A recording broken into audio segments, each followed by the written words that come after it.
আজকের রেসিপিটা কিন্তু ছোট থেকে কোনোদিন আমি খাইনি। বিয়ে হবার পরে শাশুড়ি মায়ের হাতে প্রথম খাওয়া, আর প্রথম খেয়েই কিন্তু খুব ভালো লেগেছিল। এটা দেখে বুঝতে পারছো এটা কি? আরে হ্যাঁ, এটা হলো লোটে মাছের ঝুড়ি বা ভর্তা, তোমরা যেটাই বলবে সেটাই। এদেশীয়রা কিন্তু এটাকে বলে নিহেরে মাছ, সেই নিহেরে মাছটাই বাঙালরা বলে লোটে মাছ। তাহলে এসো এই মাছের রেসিপিটা আমি কিভাবে করি তোমাদের সাথে শেয়ার করি। নমস্কার, সবাই কেমন আছো? আর ঘরকন্যায় সকলকে স্বাগত। আজ আমি রান্না করব লোটে মাছের ঝুড়ি বা ভর্তা, যে যেটা বলেই খুশি। তবে হ্যাঁ, যেদিন এই রেসিপিটা করবে অবশ্যই হাঁড়ির চাল বেশি নেবে, কারণ ভাত তোমার বেশি লাগবেই লাগবে। তবে দেখে নাও, এখানে এনেছে কর্তামশাই বাজার থেকে লোটে মাছ। লোটে মাছগুলো দেখলেই কেমন একটা মনে হয়, কিন্তু একে যদি তুমি ঠিকঠাক রান্না করতে পারো টেস্ট কিন্তু দারুণ হয়। এই কটা মাছ কাটতে আর বটি নিয়ে বসবো না, হাত দিয়েই কাটা দেখিয়ে দেবো।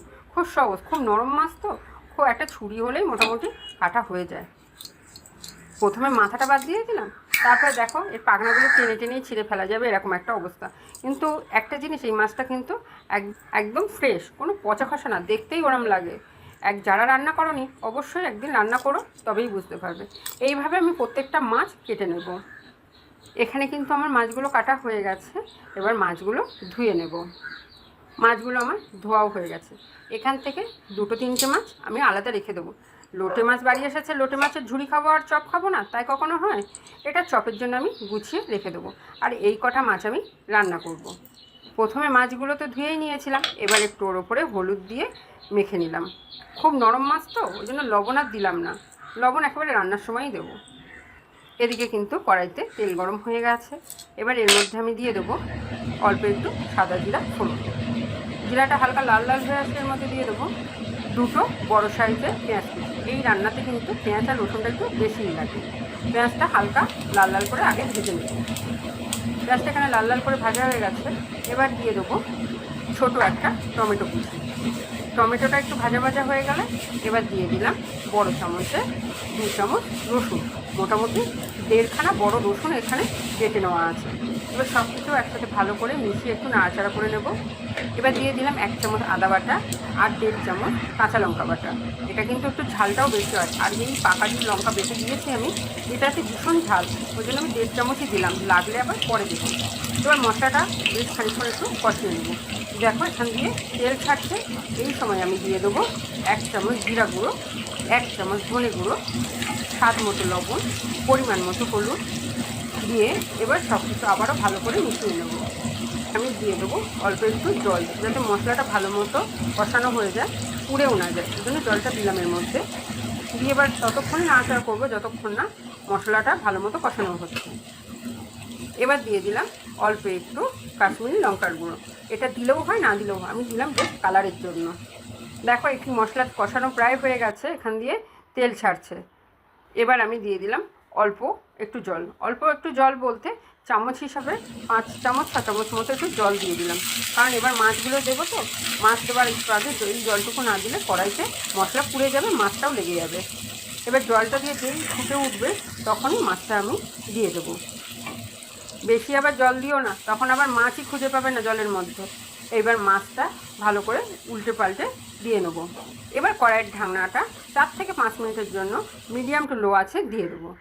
এবার কড়াইয়ের ঢাকনাটা তুলে দেখব মাছ কতটা হয়েছে। এইটা কিন্তু বেশিক্ষণ কড়াইয়ের ঢাকনাটা দিয়ে রাখবে না, তাহলে কিন্তু এই যে আমি মাছের কাঁটাটা ছাড়াচ্ছি সেটাও ছাড়াতে পারবে না। এই জন্য 3 থেকে 4 মিনিটই যথেষ্ট। এইবার দেখো মাছের কাঁটাটা আমি এইভাবে ছাড়িয়ে নেব। মাছের কাঁটা রেখে কখনোই তুমি কিন্তু ঝুড়ি করতে যেও না, তাহলে এই যে কাঁটাটা সারা গালে না একটা ফোটে, খচখচ করে ফোটে, যেটাতে তোমার অসুবিধা হবে না, কিন্তু অস্বস্তি নিশ্চয়ই হবে। দেখেছো কি সুন্দর কাঁটাটা বেরিয়ে এসেছে। এই মাছে কিন্তু এই একটাই কাঁটা, যেটা তোমাকে এইভাবেই ছাড়িয়ে নিতে হবে। আর যদি তোমার অসুবিধা হয়, আরও অনেক প্রসেস আছে কাঁটাটা বের করে নেওয়ার জন্য, তখন আর কড়াইয়ের ঢাকনাটা দিলে হবে না। দেওয়ার পরে 3 থেকে 4 মিনিট পরে বা 5 মিনিট পরে মাছটাকে একটা পাত্রে তুলে নিয়ে তোমাকে আলাদাই ওই চামচ দিয়ে হোক বা হাতে একটু গরম সহ্য করে হোক কাঁটাটা তুলে নিতে হবে। মাছটা কিন্তু একটু গরম লাগলেই গলে যায়। আর দেখো এই সময় কিন্তু আঁচটাকে একদম লো ফ্লেমে দেবে। আর যদি তোমার অসুবিধা হয় অবশ্যই তুমি আঁচটা বন্ধ করে নিয়ে কাঁটাটা তুলে তারপরে আবার গ্যাসটা জেলে দিও। এখানে কিন্তু জলটা খুবই কম দেবে। আর মনে রাখবে মাছগুলো তুমি কিভাবে দিয়েছো, তাহলে তোমার কাঁটা খুঁজে বার করতে সুবিধা হবে। দেখতে পাচ্ছ এই মাছের কাঁটাটা? হ্যাঁ, ঠিক এইভাবে আস্তে আস্তে আমি কাজটা করব। এখানে সব মাছের কাঁটা আমি বের করে নিয়েছি, এইবার ভালো করে কষাতে থাকবো। এবার ততক্ষণই কষাবো যতক্ষণ না মাছ দিয়ে তেল বেরোচ্ছে। এখানে কষানোটা প্রায় হয়ে গেছে, তোমরা দেখতেই পাচ্ছ মাছের গা দিয়ে আস্তে আস্তে তেল বেরোচ্ছে। এবার আমি এর মধ্যে দিয়ে দিলাম 1 চামচ গরম মশলা গুঁড়ো আর দিয়ে দিলাম ধনেপাতা। এখানে আমার একটু ঝালটা কম ছিল, ওই জন্য 2টো কাঁচা লঙ্কা চিড়ে দিলাম। দিয়ে সব কিছু ভালো মতো মিশিয়ে নেব। রান্নাটাও কমপ্লিট হয়ে এসেছে, এবার রান্নাটা সার্ভ করে দেবো। গরম ভাতে কিন্তু অসাধারণ লাগে, সত্যিই বাড়িতে একবার ট্রাই করো। যারা খাও না তারা একবার চোখ কান বন্ধ করে বাজার থেকে লোটে মাছ কিনে আনো আর একবার রান্নাটা বাড়িতে করো। দেখে তোমরা কতটা লোভনীয় মনে করছো আমি বুঝতে পারছি না, তবে যারা খাও তারা নিশ্চয়ই বুঝতে পারছো। আর যারা না খাও একবার চেষ্টা করো না, ট্রাই করো একবার বাজার থেকে কিনে এনে। তবে হ্যাঁ, বলতে পারি যদি এইভাবেই তুমি রান্নাটা করো তাহলে তুমি আবারও যাবে এই লোটে মাছের খোঁজে। কি আমার রেসিপিটা কি তোমাদের ভালো লাগলো? যদি ভালো লাগে তবে অবশ্যই বাড়িতে ট্রাই করো আর আমাকে কমেন্ট বক্সে জানিও। প্লিজ কমেন্ট বক্সে জানিও, কারণ কেমন লেগেছে সেটা না জানতে পারলে আমারও কি রোজ রোজ ভালো লাগবে বলো? নতুন রান্নার রেসিপি শেয়ার করতে মোটেও ভালো লাগবে না। এটা তো কথাই, রান্না ভালো হলে কমেন্টস না পেলে তখন মনেই হয় একটু কমেন্টস পেলে বোধহয় ভালো হতো। তাই বাড়িতে ট্রাই করে বাড়িতেই ভালো হয়েছে না বলে আমার পেজে এসে প্লিজ কমেন্ট বক্সে একটু কমেন্টস করো। তাহলে এই পর্যন্তই থাক, আবার দেখা হবে নতুন কোনো একদিনে নতুন কোনো এক রান্নার রেসিপি নিয়ে। তবে আমার পেজটাকে লাইক আর শেয়ার করতে কিন্তু একদম ভুলো না। আমার চ্যানেলটি সাবস্ক্রাইব করে নিতে কিন্তু ভুলবেন না।